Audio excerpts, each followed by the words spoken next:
Okay, in the last class we have discussed about some of the concepts which are related to the organic chemistry, and we have completed two chapters in organic chemistry. One is haloalkanes and haloarenes.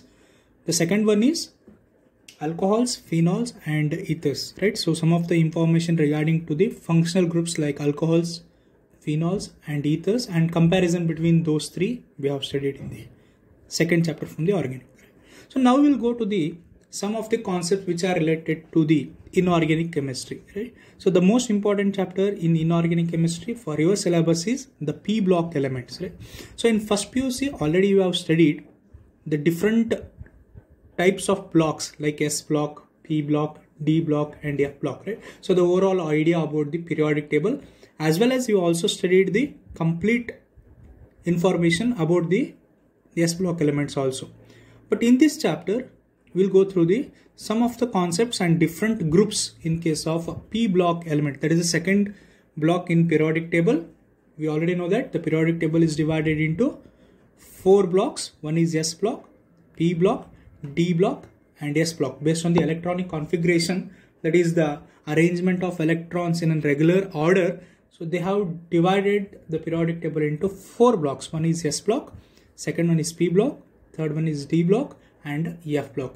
And you have already studied in first PUC, different scientists tried to give the different periodic table. So due to the advancement or new research of different elements, so they have given a thorough information about the periodic table. So now coming to this chapter, so the overall chapter is about the P block elements.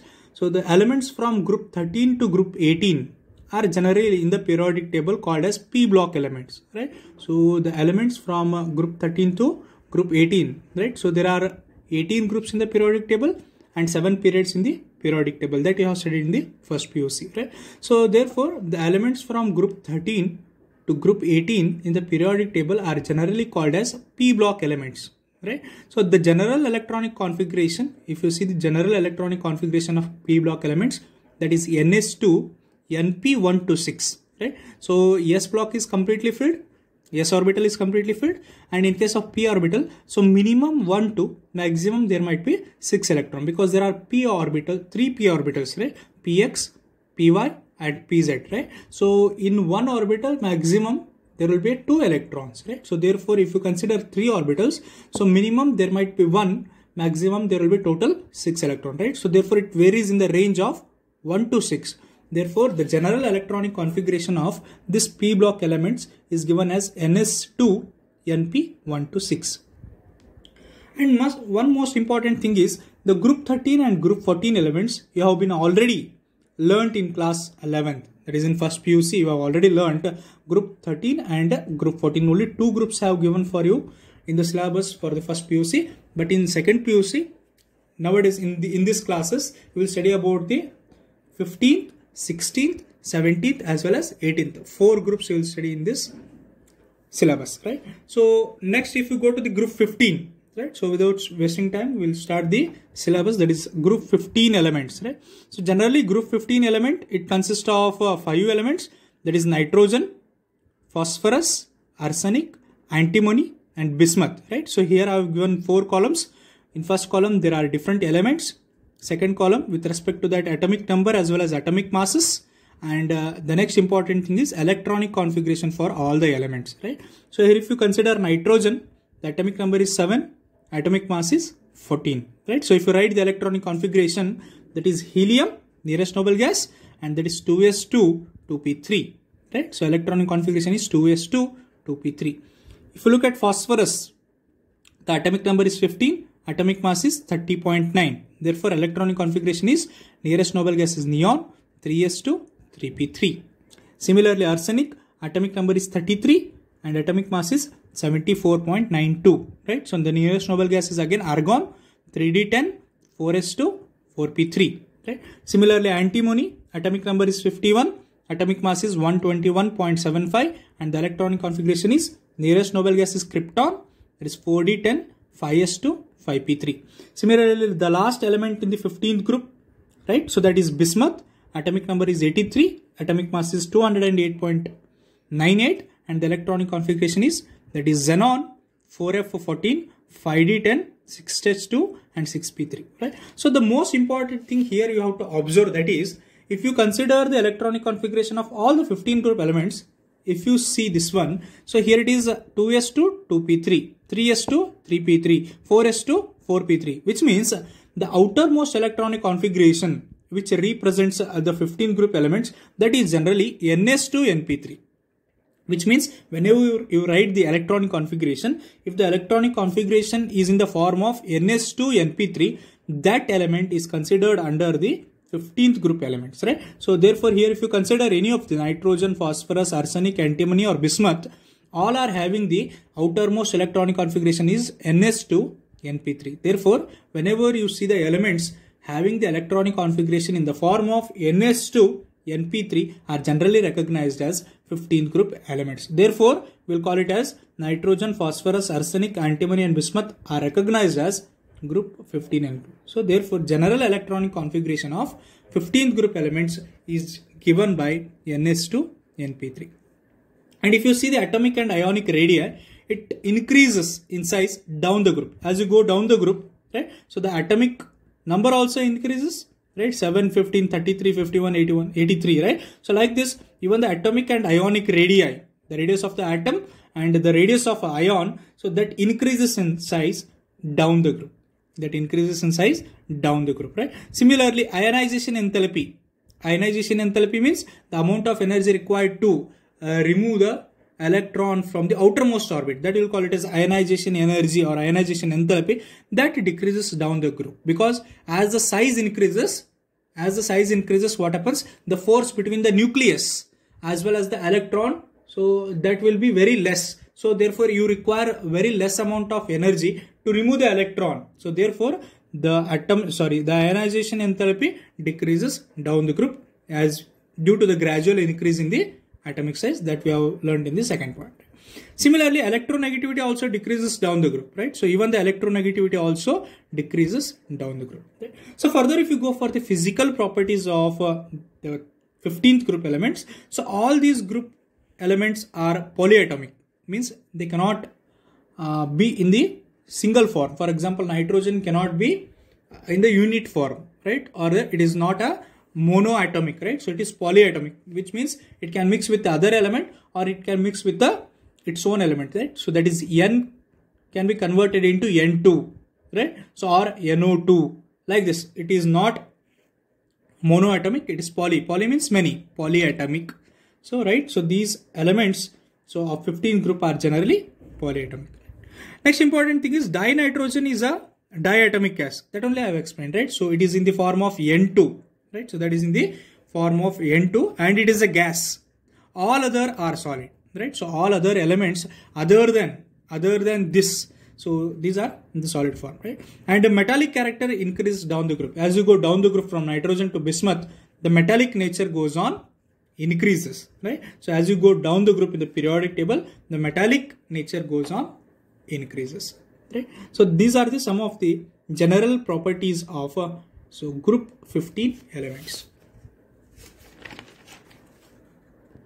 Okay, the next important thing is when you consider these group 15 elements, so in which nitrogen and phosphorus are non-metals, they behave as a non-metals, and arsenic and antimony are behaves as a metalloids, and bismuth acts as a metal, right? So you already know what is non-metal, what is metal, right? And what is metalloid? Metalloid means which are having the characteristics of metals as well as non-metals, which lives in between metals and non-metals, are generally called as metalloids. Therefore, nitrogen and phosphorus are generally recognized as non-metals, arsenic and antimony are called as metalloids, and bismuth is recognized as a metal, right? So these are categorized into three types. There are overall 5 elements in the group 15. So therefore, first two, nitrogen and phosphorus, are recognized as a non-metals, arsenic and antimony are recognized as a metalloids, and bismuth is generally called as a metal, right? And boiling point increases from top to bottom in the group, right? So whenever you come from nitrogen to bismuth, nitrogen, phosphorus, arsenic, antimony and bismuth,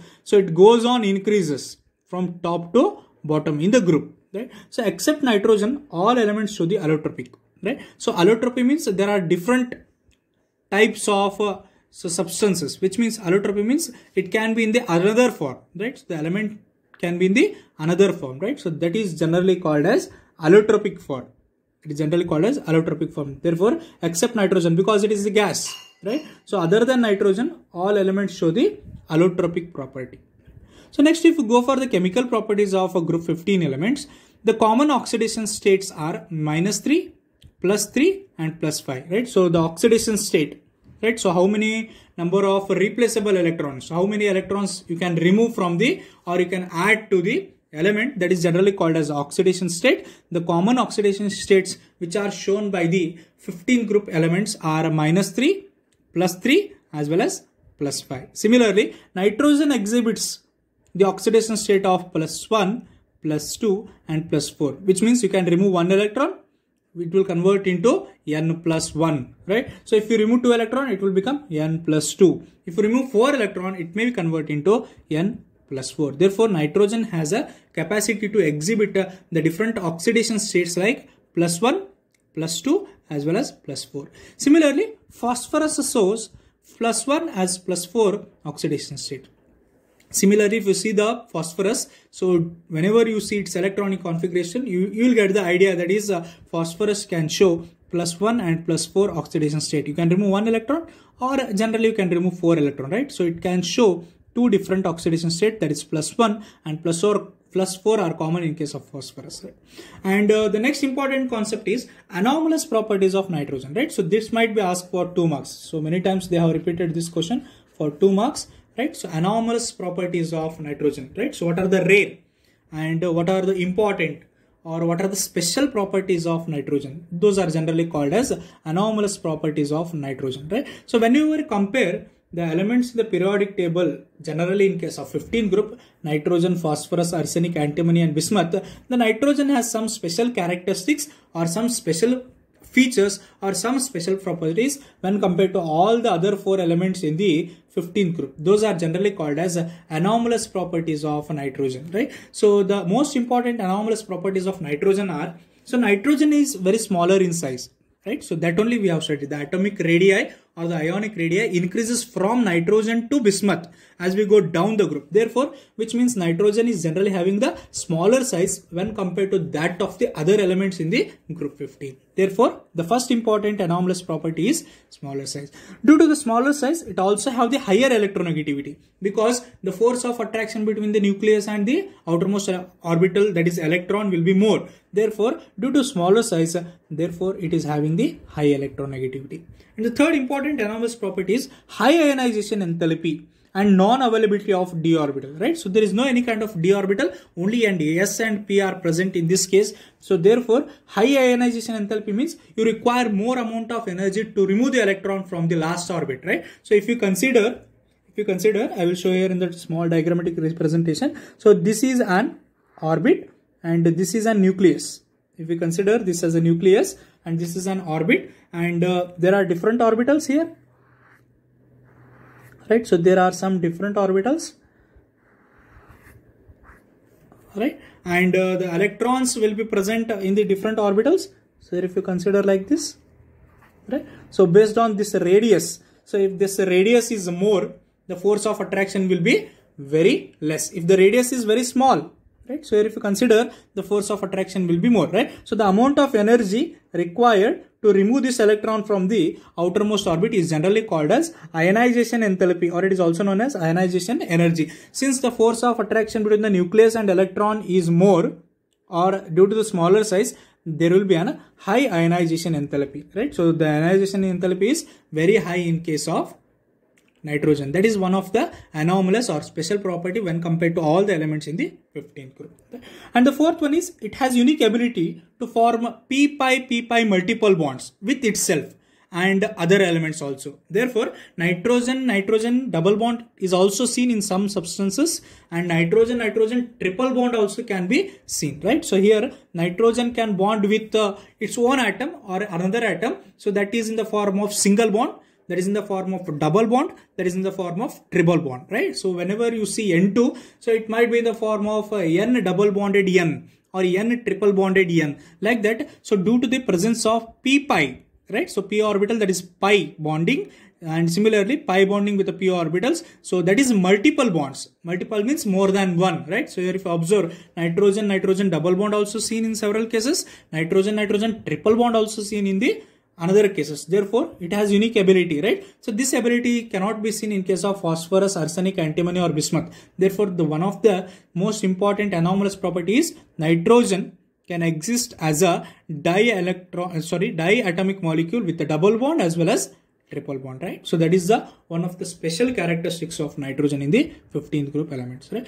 And the bond enthalpy is very high, which means you require more amount of energy to break that bond, right? So whenever you consider the nitrogen double bond, it requires more energy to break when compared to nitrogen single bond. So when compared to that, you require more amount of energy for nitrogen triple bond, right? So therefore the breaking of a bond is not so simple, right? So whenever you apply more temperature, then only the bond can break, right? So therefore for the breaking of triple bond, you require more amount of energy when compared to that. So you will require less amount of energy for breaking of a double bond, and you require very less amount of energy for the breaking of single bond due to the formation or ability to form the multiple bond, right? So that is a triple bond or double bond, its bond enthalpy is very high, right? So these are some of the important anomalous properties of nitrogen when compared to that of different elements in the group 15, right? So this might be asked for 2 marks. Be careful with the question, right?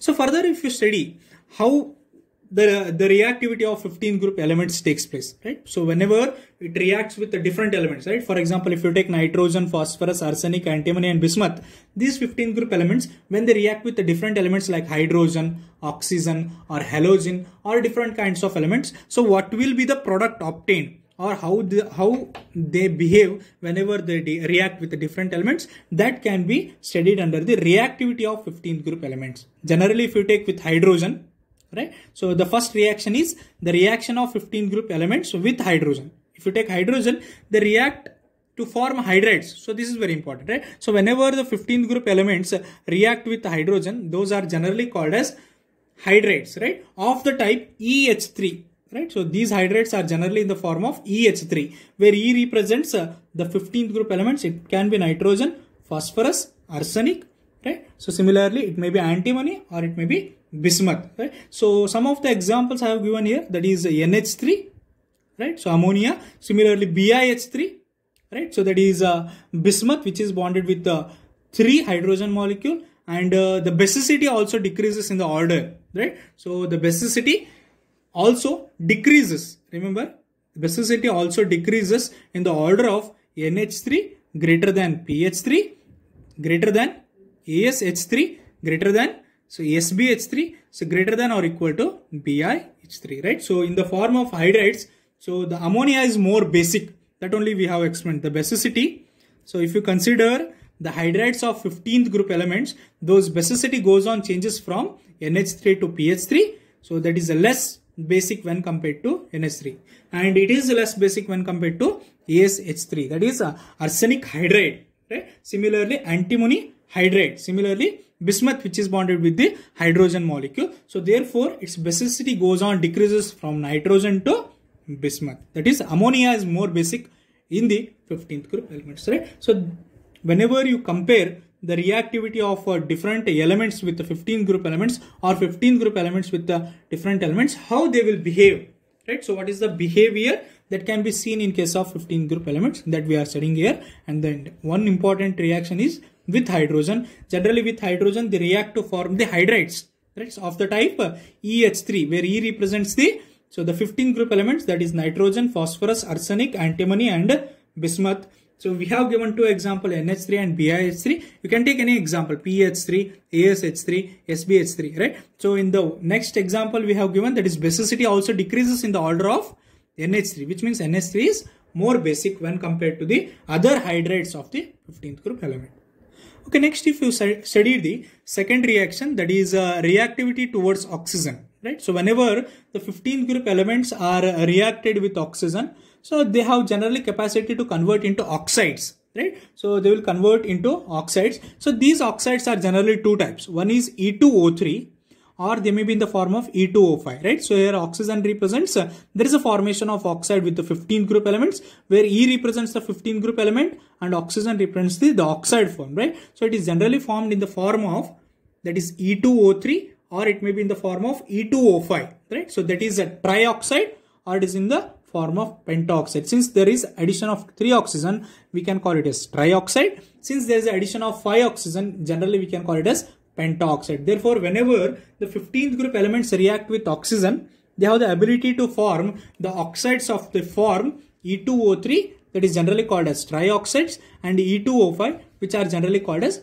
pentaoxides, right? And the oxides of E2O3 of nitrogen and phosphorus are purely acidic in nature, right? So whenever you study about the oxides of nitrogen and phosphorus, that is in the trioxide form, because there is 3 oxygen here if you observe. So therefore in the trioxide form, generally they are acidic in nature. And that of arsenic and arsenic and antimony are amphoteric. Amphoteric means the ability of the substance to behave as acid also and behave as a base also. That is generally called as amphoteric nature, and bismuth is a basic.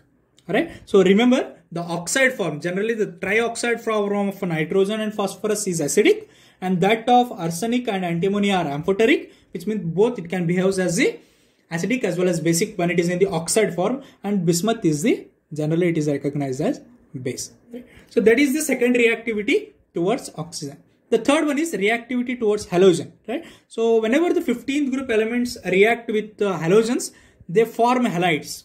Right? So whenever they react with oxygen, they form oxides. Whenever they react with halogen, they form the halides. Right? So whenever they form reaction with hydrogen, they are generally recognized as hydrides. Therefore, the 15 group elements react with hydrogen to form the halides of the 2 types. One is EX3 and EX5, where E represents the 15th group elements and X represents the halogen atom. Therefore, again it can form the 2 types of halide. One is trihalide, because 3 halogens can bond with that, and another one is 5 halides can bond with that. That is generally called as, that is pentahalides. So therefore, there is a formation of 2 types of halides whenever the 15th group reacts with halogen atom, that is a trihalides, or they may be recognized as pentahalides, where E represents the 15th group elements like nitrogen, phosphorus, or arsenic, bismuth and antimony, and here X represents the halogen atom. Whenever there is addition of 3 halogen, we'll call it as trihalides. Whenever there is addition of 5 halogen, generally we'll call it as pentahalides, right? So therefore nitrogen form a pentahalide, right? So nitrogen has the ability to form the pentahalides, which means it can bond with the 5 halogen atoms, right? And pentahalides are more covalent than the trihalides, right? So the covalent bonding is the bond formed due to the sharing of pair of electrons. Generally we'll call it as covalent bond, right? So the bond formed between the sharing of the pair of electrons or pairing of electrons, that is generally called as a covalent bond. And pentahalides are more covalent, which means the bond formed is very strong, that is covalently bonded than compared to that of the trihalides, right? So therefore, whenever 5 halogens are bonded with the group 15 elements, these pentahalides are generally more covalent in nature than compared to that of the trihalides. And next one is all trihalides except nitrogen are stable when compared to nitrogen, because generally nitrogen is in the form of gas. So therefore, all trihalides except nitrogen are stable whenever they react with the halogen atom, right? So that is the third kind of reaction, that is the reactivity with halogen. And the last reaction in case of halogens, in case of 15 group elements, that is reactivity towards metals. There is a fourth reaction. First we have studied the reactivity with hydrogen, they will convert into hydrides. Reactivity with oxygen, they will convert into oxides. Reactivity towards halogen, it will convert into halides. Whenever they react with metal, so what will be the product formed whenever the 15 group elements react with metal, that we'll see here, right? All the 15 group elements react with metals to form a binary compounds. Binary means more than one, that is 2, right? So therefore, whenever the 15th group elements react with metals, they will convert into binary compounds, right? So which exhibit -3 oxidation state. Remember this one, this is very important. It will exhibit -3 oxidation state. For example, if you take Ca3N2, if you observe Ca3N2, right? So that is calcium nitride. That is calcium nitride. Similarly, Ca3P2, calcium phosphide, sodium arsenide, zinc antimonide, magnesium bismuthide. Here if you observe any of the binary compound, right? So these are all binary compound because it is made up of more than one element, right? So more than one element, so that is binary compound, right? So therefore nitrogen is double, arsenic is double, bismuth is double, phosphorus is also double. Like this, whenever the elements are made up of, whenever the substance or a compound is made up of more than one element, so that is generally called as binary, right? So therefore here if you observe, this nitrogen has a -3 oxidation state. Similarly, phosphorus has -3 oxidation state, which means whenever the 15th group elements react with the metals, like different metals like a calcium, zinc, magnesium, sodium, like metals, so they have the capacity to form the -3 oxidation state, and due to -3 oxidation state, they have the capacity to form the binary compound, right? So these are the important reactions that we have studied in the 15 group elements. One is reactivity towards hydrogen, next one is reactivity towards oxygen, third one is reactivity towards halogen, as well as reactivity towards metals. Okay, once again we'll see what we have studied in the today's classes. That is all about the p block elements. So we know that the elements which are in the form of ns2 and np1 to 6 electronic configuration, those are generally recognized as p block elements. And group 13 and group 14 you have already learned in the PUC first year classes or the 11th classes, and here we are discussing about only group 15, 16, 17 and 18. Today we have started with the group 15 elements, that is nitrogen, phosphorus, arsenic, antimony and bismuth. Based on their atomic number and atomic masses as well as the electronic configuration, they are classified. And if you see the electronic configuration, the outermost general electronic configuration is in the form of ns2, np3, as well as we have seen the atomic and ionic radii, which increases down the group, ionization enthalpy decreases down the group, as well as electronegativity also decreases down the group, right? So along with we have seen the physical properties, that is all the elements of the group element are the groups are that is 15th group are generally polyatomic, nitrogen is a diatomic and all others are solids, and because the diatomic is diatomic, nitrogen is generally gaseous form, and the metallic character increases down the group. That also, right? So along with that we have also seen so the different properties of the 15th group elements, like nitrogen, phosphorus are non-metals, arsenic, antimony are metalloids, and bismuth is a metal. Similarly, boiling point as well as melting point also we have seen.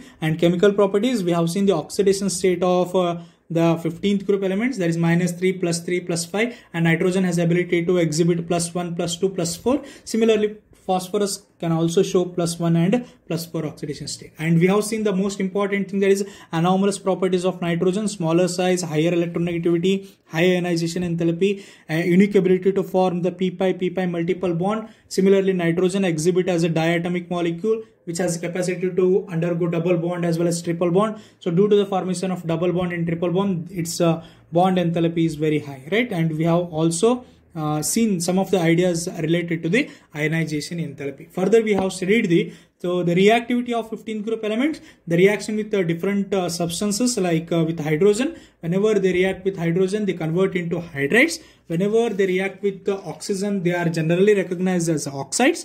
Whenever they react with the halogen, they are converted into halides, and whenever they are reacted with a metal, they convert into binary compounds, which generally shows the oxidation state of -3, right? So in the next class, we will study about the preparation of some of the substances from, or some of the compounds from the 15th group elements. So this is the complete basic idea about the 15th group elements regarding with the general information, physical properties, as well as chemical reaction, right? So in the next class, we'll go for the preparation and the reactions and some of the important structures of the compounds which are prepared from the 15th group elements. So in the similar manner, we go on studying all the different groups, like group 16 also, group 17 also, and group 18 also. The most important thing is the chapter is divided like, so the general information, second one is the physical properties, chemical properties, in that anomalous properties also very important further, and it's a reactivity, and there is a preparation of some compounds also,